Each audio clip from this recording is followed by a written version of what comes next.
Hey guys, it's San and welcome back to the BulbaSquad. So today we're going to be talking about the future of Sword and Shield and if possibly Pokemon Scarlet and Violet are going to have an impact on it with its release.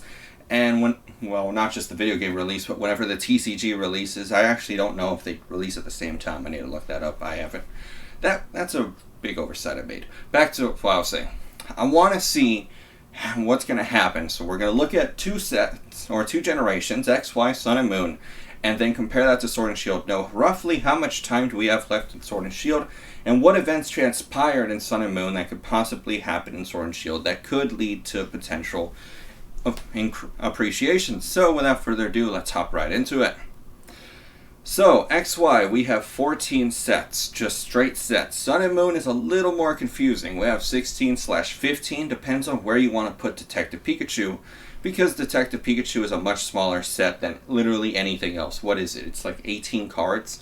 The McDonald's promo set from Sword and Shield, I'm pretty sure is bigger than it. Then we have Sword and Shield, 12 currently released sets.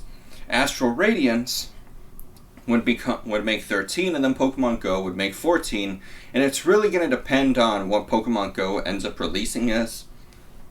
So it could definitely look like a Hidden Fates, a specialty set, Celebrations, whatever, or it could end up looking like Pokemon Detective Pikachu, the really small set. Either way, you can clearly see we're towards the tail end of this generation, and fun fact, I was actually going to make this video the Wednesday before they announced it. So I ended up having to scrap that video because they made the announcement and I have to go with more up-to-date information.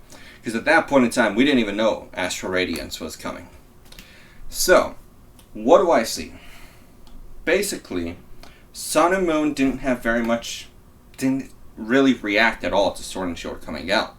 It was really just a new generation, people were excited, and some people weren't, so they stuck to the old Sun and Moon, which that one, it's very difficult to observe old Sun and Moon because Sword and Shield dropped in the middle of everything happening.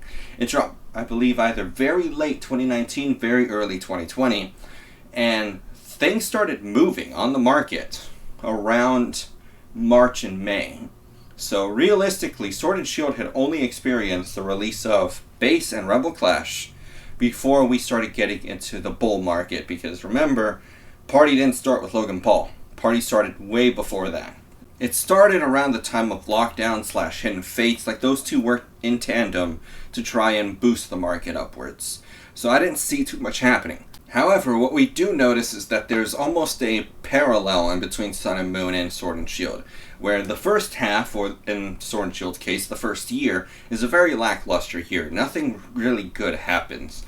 Because Champion's Path, even though you would want to argue that's a fantastic set, it's really just a Burning Shadows. It's a great, very fun gambling set, chasing a specific card, but at the end of the day, you're just chasing Charizard, and if you don't like him all that much, that set's not as fun, so it's much weaker. Then, afterwards, we hit a better set, Vivid Voltage, kind of like Ultra Prism. And then after that, we hit the Stride, where alternate arts start getting involved. People are really happy all around, which is the Tag Team alternate art block plus Hidden Fates. And in this case, we have VMAX and V alternate arts. And now character rares making a comeback in multiple sets. So with that introduced, I wonder if Pokemon Scarlet and Violet are going to do the same thing. They're going to come in, have a much weaker start, because I don't know if that Pokemon did it on purpose, because it looked kind of stupid to go from Tag Team alternate arts, which are fantastic, everyone's happy with, back to just Vs and VMAXs, which, let's be honest, they're nothing special. Like, they're just GXs, different name. And then gold cards, again, are fancy versions of Rainbow Rares. That's it. They're just slightly nicer versions. So could they do that again for Scarlet and Violet? Who knows?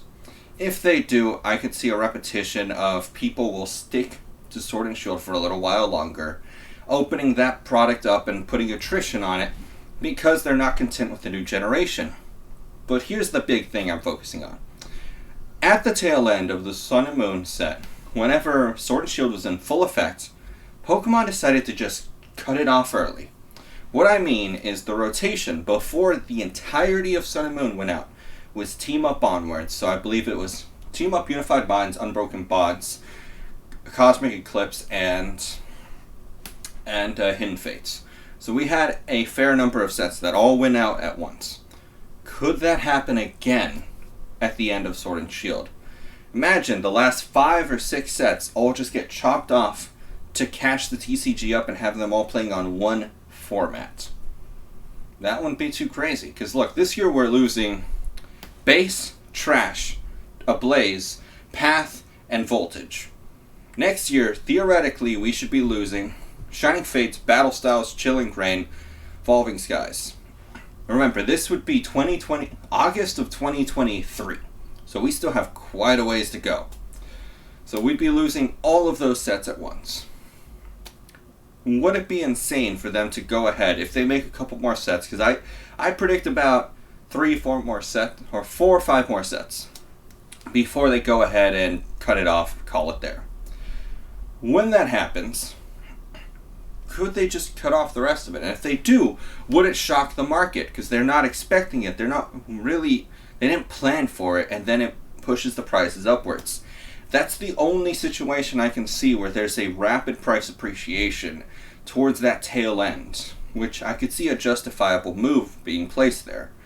But overall, I don't see that much of an impact coming from this, guys. I really racked my mind trying to see what could happen, what are the possibilities, but there's so much speculation involved, and that's the only circumstance, because based off of what Pokemon's done before, they could do it again.